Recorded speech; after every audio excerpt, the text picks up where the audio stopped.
What's up and welcome back to the channel.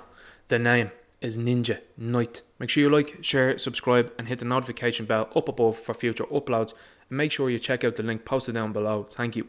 So in this video I'm going to be talking about the main event between Conor McGregor and Dustin Poirier in UFC 257, and I have to say it was a very good fight. I think ultimately and overall it's going to be very easy for people to say that I'm a Conor McGregor fan, but I have to give ultimate credit to Dustin Poirier. This is a man that really weathered the storm in this fight and ended up the winner. He was very much so a deserving winner in my opinion with the game plan that he executed. Now, as I said, I'm a big fan of Conor McGregor, and I'm going to talk in depth about what I think he should do next and some of the stuff that's been surrounding what's going on and how I think that this fight was pretty much over before it was started in a way. Now, what do I mean by that? Well, in the pre-fight show, Dan Hardy was talking about some of the examples of how Conor McGregor beat Dustin before and what sort of things that Conor did against Cowboy Cerrone. There's a couple of things that he highlighted that I thought was very interesting, and to be honest, I thought that this was going to be a fairly easy fight for McGregor. He was going to come in, do the business, and then he was going to walk out. What was something that was highlighted, I think, by Dan Hardy was in the initial exchange with Cowboy Cerrone, McGregor swung and missed. Now, he did adjust to that, and he adjusted to Cowboy Cerrone and was able to use the shoulder charges and the shoulder attacks, and I thought that that was very good. But I think something that has been very apparent with Conor over the last kind of couple of fights has been his lack of striking accuracy, which is quite unusual because he's dedicated an awful lot of time to training and boxing over the last number of years, and you would think if anything his striking would get better. You would also think as well his defence would get better because he doesn't seem to be able to defend punches when they're thrown at his head. Now, I mean, he is using a smaller glove than you would in boxing, so that is to be understood, and you are using way more weapons in an MMA fight, for example, likes of knees and kicks, which eventually is what was his downfall, I think, and in fact was his downfall because he didn't utilise his own kicks, which is something that he had been doing over the last couple of years. But to highlight on Dustin, I think Dan Hardy really did say before this fight came on, and I have to say it was very interesting to see, because when you peg back, and I'm going to talk about exactly what Dan Hardy said, when you look at some of the countdown material that was happening between McGregor and Dustin, Dustin's coach was talking all about the conditioning. He was talking about all getting Dustin out of that first 90 seconds and to let him sit into the fight and let him get his range and get his motion going in this fight. That was something that Conor McGregor then talked about. He said, well, I'd like to knock him out within 60 seconds, but then again, I want to get a feeling of time and I want to get myself into the ring and I want to get myself making sure I'm feeling more comfortable with that. I think personally that was a game plan that came back to haunt him, and Dan Hardy proved exactly why. Dan Hardy in the pre-fight show showed how Dustin after 90 seconds gets himself going, and he gave a very good example between Dustin Poirier and Justin Gaethje. And I think when you look at how tough an opponent that Justin Gaethje is, I think for myself, when I know that when you look at Conor in some fights, that when he does start to get tired and there does seem to be some sort of question marks at times between whether the chin is good enough or not, it was certainly something that I thought about after the 60 second, 90 second mark, that I said, oh, this is not going to be too good. So it ended up that way, but I think in the first round I think Conor did very well. Dustin shot for a fairly, I suppose, easy takedown. It was an easy takedown, but I think that Conor got up and worked on that fairly well. I think what helped him as well was that he was in his corner and that John Kavanagh was there on hand to basically instruct him through what he would do and obviously give him confidence. The fact that there isn't a big crowd in these arenas, I think, really helps some fighters, and it also is the detriment of some fighters. Conor McGregor is no doubt a big crowd fighter. When he goes into these fights, he has a big crowd behind him, and I suppose that would probably be intimidating for another fighter. And the intimidation factor starts a long time for fighters that Conor McGregor's fought against months beforehand. And I think that this is something else that people didn't highlight with this fight, but something that I noticed myself. Conor McGregor usually goes into a fight and he usually engages in mental warfare. Whether it's for a couple of months, whether it's for an extended period of time, he usually engages in finding out personal things about some of these fighters and then utilising it to get in their heads. It's no secret to know that the first fight between Conor McGregor and Dustin Poirier, that McGregor was all in his head. He was living rent-free in Dustin Poirier's head, and I think that's something that made Dustin Poirier overcommit. You look at some of the other individuals that have overcommitted against Conor McGregor that got very emotional. You have the likes of Dennis Seaver that overcommitted, Diego Brandao, Jose Aldo, Eddie Alvarez, big names. that McGregor got very much so, into their heads and Dustin Poirier's head in the past as well too, and was able to break them and beat them pre-fight, I should say, before he even stepped into the octagon. This was a different version, and I didn't personally, as someone who was a fan of Conor McGregor and as someone who was a fan of trash talking, particularly with the likes of the great Muhammad Ali, when you see a fighter become nice with other individuals, whether it's for charity or whatever this is, and the fact that there is respect there, I know martial arts really brings forward the respect, but I think when you're looking at it as a spectacle, McGregor's biggest weapon going into a lot of his fights was the ability to mentally break someone down and to make them emotional going into this fight. That's something that didn't happen with Dustin, and if anything, it gave Dustin, in my opinion, more confidence, because he was thinking to himself, well, this guy is alright and I'm not getting wound up, I'm not getting emotional, and I think that was detrimental then to Conor McGregor. Yes, the first round they did engage in some talk between each other, but I think as a spectacle it's much better when you're looking at some fellas. I mean, look at the fact that Jose Aldo went absolutely mental when Conor McGregor was doing things verbally to him and then showing him then the likes of his belt in Dublin. I mean, it was amazing stuff, and it's stuff that when Conor's talking about highlight reel stuff, that is highlight reel stuff. A lot of people will say the same about Muhammad Ali, that he was a guy that you'll remember an awful lot of what he said, and you will obviously remember the great fights that he fought, but an awful lot of his quotes, the comments that he made, are iconic, they're legendary, and they will live forever. I think Conor missed a trick on this one being nice, and I think that is something that was detrimental to him. Now, has it been detrimental in the past? Absolutely, because he's been fairly much so involved in the mental warfare. Tried it with Nate Diaz, didn't really work, and then the second time it was pinpoint focused precision into this fight. That's something that I found that was quite strange going into this fight. Was, if you remember the second fight, particularly with Nate Diaz, Conor McGregor focused an awful lot of leg kicks on Nate Diaz, so much so that Conor actually left that fight fairly injured with his leg going out of it. Maybe that's something that's crept into his mind, maybe it's something that's crept into his team's mind, because when you then look at the fight, for example, against Khabib, now I know with the likes of the Eddie Alvarez fight came after that, and Conor was able to utilise his boxing with a man that thought he was going to be able to box with Conor McGregor and wasn't able to. I personally thought, when you look back at the Khabib fight, I don't think, and I really don't think he does, I don't think Conor McGregor throws one kick in that fight. If you were dealing with a wrestler, and this is just my opinion, if you were dealing with a wrestler, you need to be chopping at those legs. You need to kick those legs out, because they are getting most of their momentum from their legs. They're getting a lot of momentum from the calves and the hamstrings. If you start to kick them and you start to really wear them down, they're going to lose that momentum.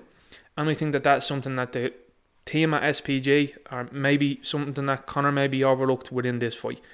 This is something that I'm going to talk about now later in this video, and I'm going to come back and circle on this SPG comment.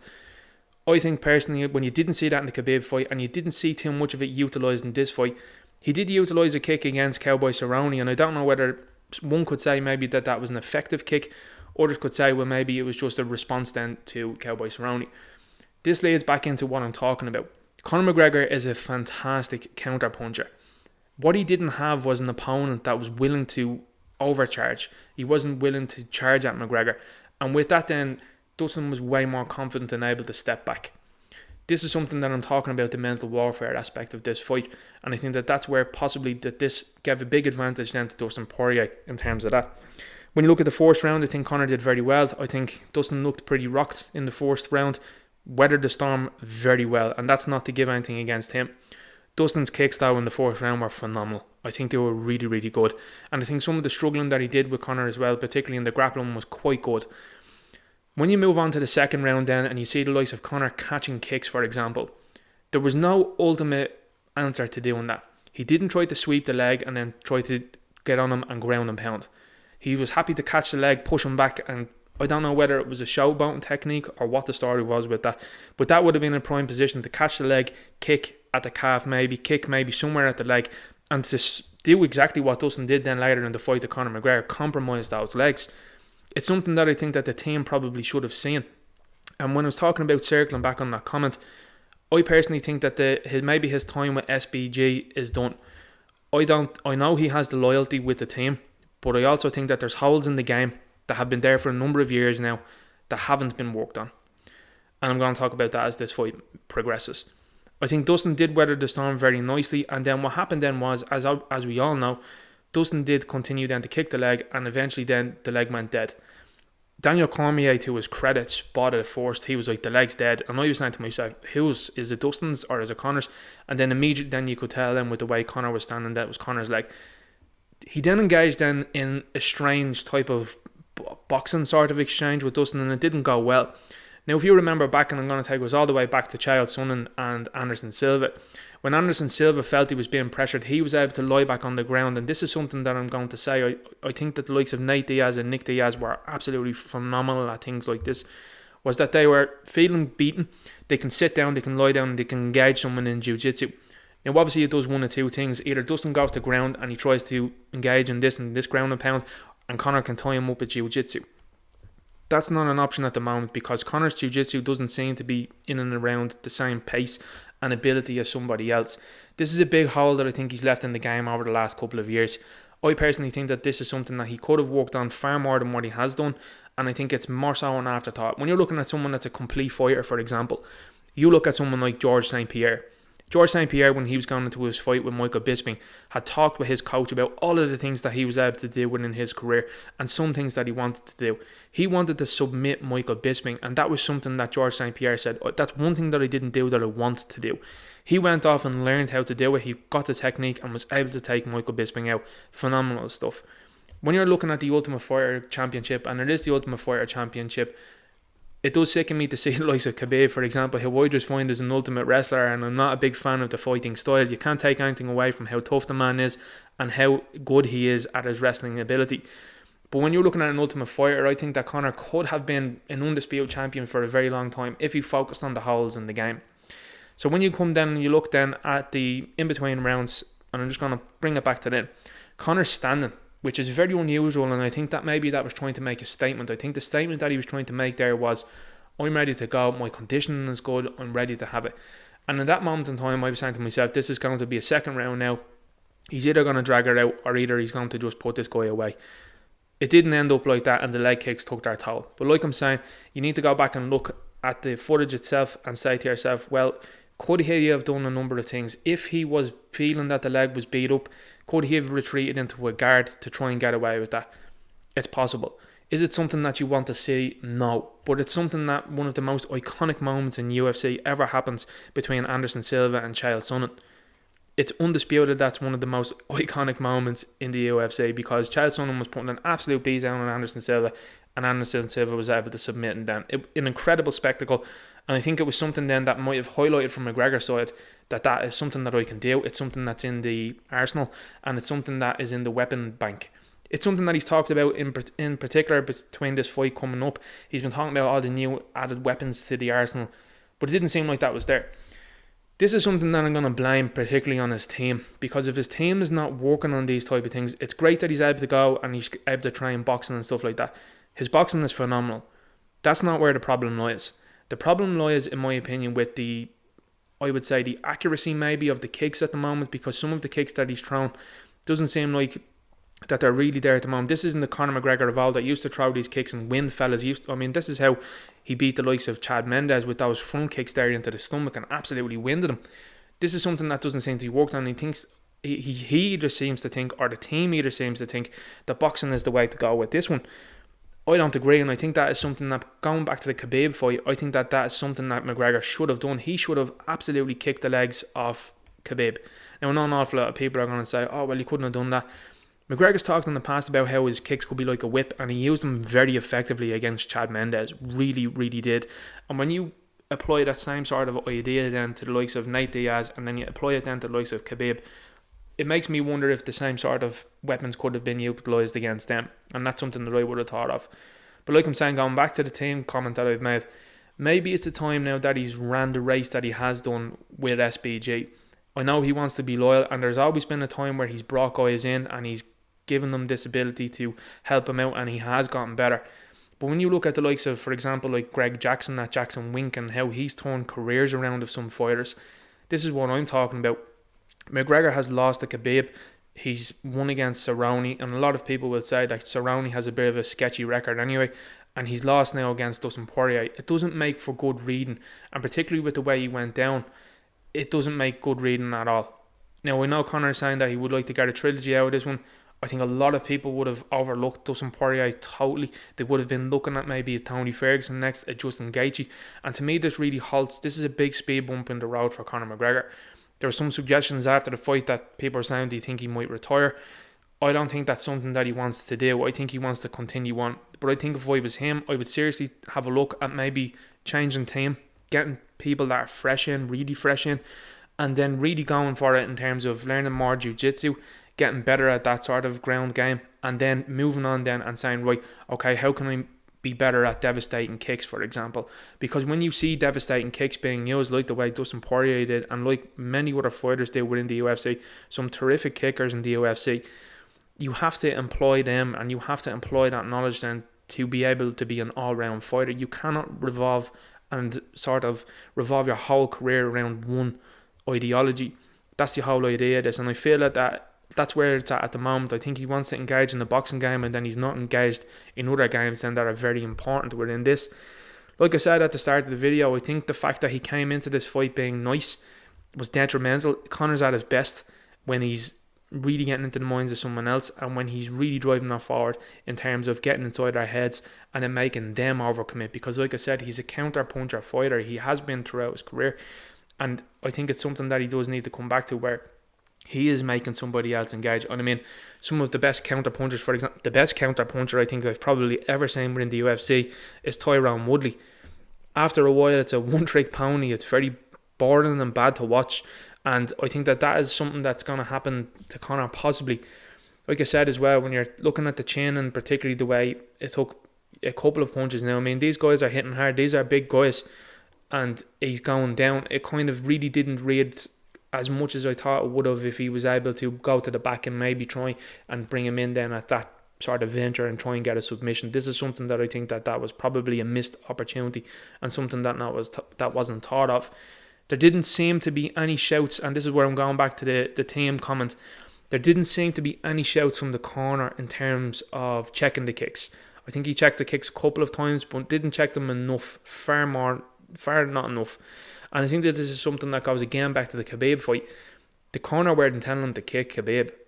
I don't think we heard that once, asking them to kick. Now, I could be wrong, and the corner could be saying, absolutely, you're wrong. We told him to do this, and he didn't listen. And that is 100% on him then. So this is what I'm talking about. This is something that needs to be ironed out. Otherwise, it's going to be problematic. Why is it problematic? Well, you've just seen a fantastic fighter in Michael Chandler come into the organisation and absolutely decimate Dan Hooker. Michael Chandler looked absolutely phenomenal. Then you argue into the fact then that Dustin Poirier looked really good. He's improved so much over the last couple of years. You look at the fact then that you have the likes of Justin Gaethje, you have Tony Ferguson, and obviously Khabib, that's there as well too. All of them at this moment in time look like that they would beat this version of Conor McGregor, and this is a version of Conor McGregor that Conor said himself that he felt his best at. It just didn't look impressive whatsoever. Maybe it's got something to do with the crowd atmosphere. I don't think that is enough of an excuse, particularly when he said he was happy enough to do it. But I think when you look at some of the interviews beforehand, you look at Dan Hardy breaking down previous fights, it certainly did sort of raise questions, and these questions then were answered during this fight. You can't let Dustin Poirier get out of 90 seconds. You cannot let Conor do certain things that he wants to do and be able to utilise the likes of striking. You have to get in on him, you have to kick the legs, you have to beat this, you have to use wrestling against them. And I mean, these are all things that have worked in the past and don't seem to have been worked on. You look at Stipe Miocic, for example, a very good example in terms of beaten by Daniel Cormier, went on then and beat Daniel Cormier then twice. And he utilised very different means. He utilised different means against Francis Ngannou. And I think when you look at that fight then in itself, when he's going to rematch against Ngannou, I would expect a Stipe Miocic that's going to be completely different and completely stronger at certain game levels than he was beforehand. I'd be surprised if he wasn't. And this is where it comes back, like I said, to the team aspect. The team need to be looking at these holes in the game. They need to be explaining this to him. They need to be working really hard on it at this, if he stands any chance of actually coming back and making a credible threat within this division. Is it possible he could drop down the weight again? Maybe. I think that's very taxing on the body at the moment. He did look quite drained, getting down to 155. Will he go up? Remains to be seen. I think if he fought Kamaru Usman as the way Kamaru Usman is fighting at the moment, I don't think it'd be a good matchup. Previously I thought it would be, but I don't think that the way he's fighting now at the moment would probably be great. I actually think Colby Covington would probably cause a problem for Conor McGregor in that division as well too. So I think it's a plan now to reassess where he's at, to go back to look at what's going on. I really hope that we don't see this again. I hope that we don't go watching the fight now again where there's been this build up and this kind of nearly overconfidence, I think, going into this fight. We've seen this in the first Nate Diaz fight as well too, where he went in overconfident, got into trouble fairly quickly, and then was just ousted then fairly handily. One thing I'll say about Conor, and I think a lot of people do overlook it, and this isn't a video to talk nasty about Conor. I'm a big fan of Conor and I want to see the best from him. This guy has put Ireland in the map in terms of sports, and I don't care what anybody says. He has been one of those individuals that, in my opinion, will live through history in terms of he believed himself 110%. And that's something that bothers me as well from Irish people that don't support Conor McGregor. Now I know there's various different things and reasons why people don't support Conor McGregor, and that is absolutely fine, and I wouldn't condone any of the actions that he's taken outside of the cage. Absolutely not. When you're looking at, though, this guy in terms of his sporting ability, his sporting mentality, and the fact that he wasn't like the Irish football team at times, going to places and being like, oh yeah, we won the best fan awards, it's great to be here. His quote was, we're here to take over, and that's something that I really loved, and I think that's something that I really look up to in terms of that winning mentality. And I mean, that's something that I think this loss in itself, in the post-fight conference, very telling.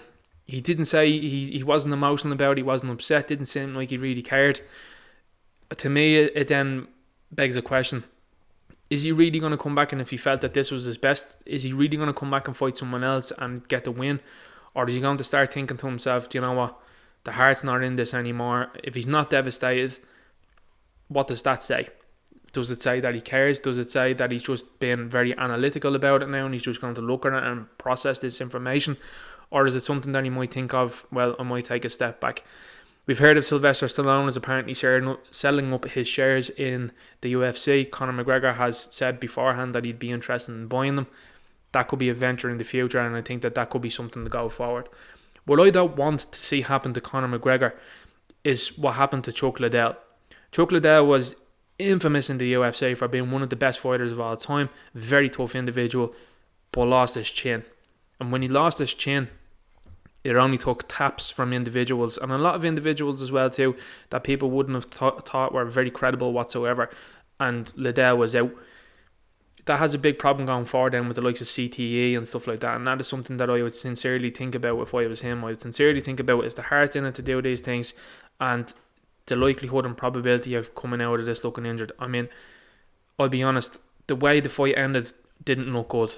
It really didn't. And when I mean, you're looking at an icon of sport here now, it's possible that it could go the way of Muhammad Ali, where fights that he took towards the end, he should never have took.